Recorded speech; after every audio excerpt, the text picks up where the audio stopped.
Idée reçue. Pour prévenir les troubles musculo-squelettiques, il suffit de montrer les bons gestes et les bonnes postures. J'ai encore un salarié arrêté pour un problème de dos.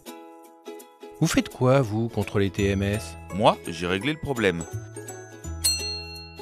Je viens de les envoyer en formation gestes et postures.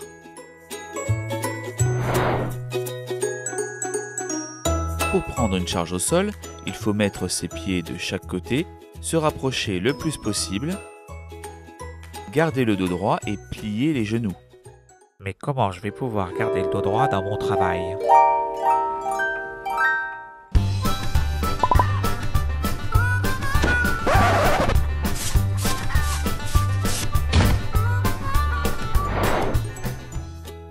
Notez que lorsque la charge est trop lourde ou difficile à saisir, il faut la manipuler à deux. À deux, mais ça risque d'être compliqué pour moi.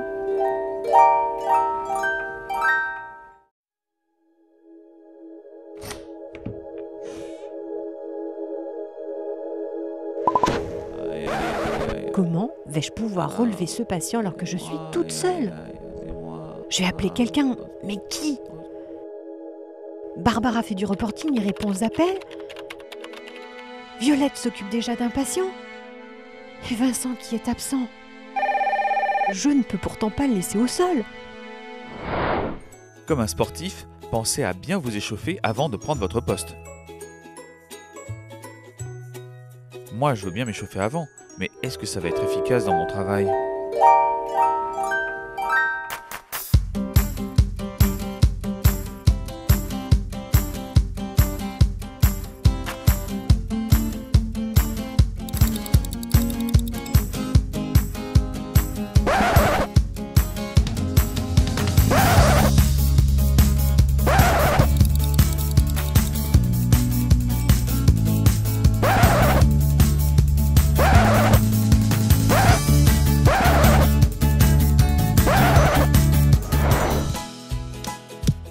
Nous aussi, on avait le même discours que vous dans mon entreprise, mais on a vite compris que c'était ni suffisant ni adapté.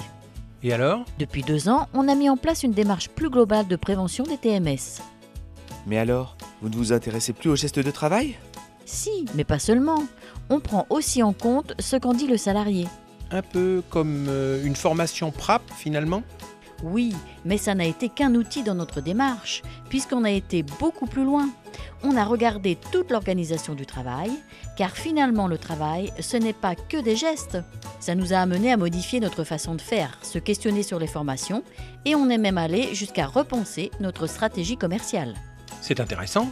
Et tu crois que ça pourrait marcher dans mon entreprise? Bien sûr que oui. Rapproche-toi des personnes compétentes sur ce sujet. Par exemple, le service de santé au travail dont tu dépends. Tu as aussi le service prévention de la CARSAT, l'OPP-BTP. Tu peux retrouver la liste des organismes proposant des prestations non payantes sur le site du plan régional santé au travail des Pays de la Loire. Les TMS, si l'on faisait autrement ?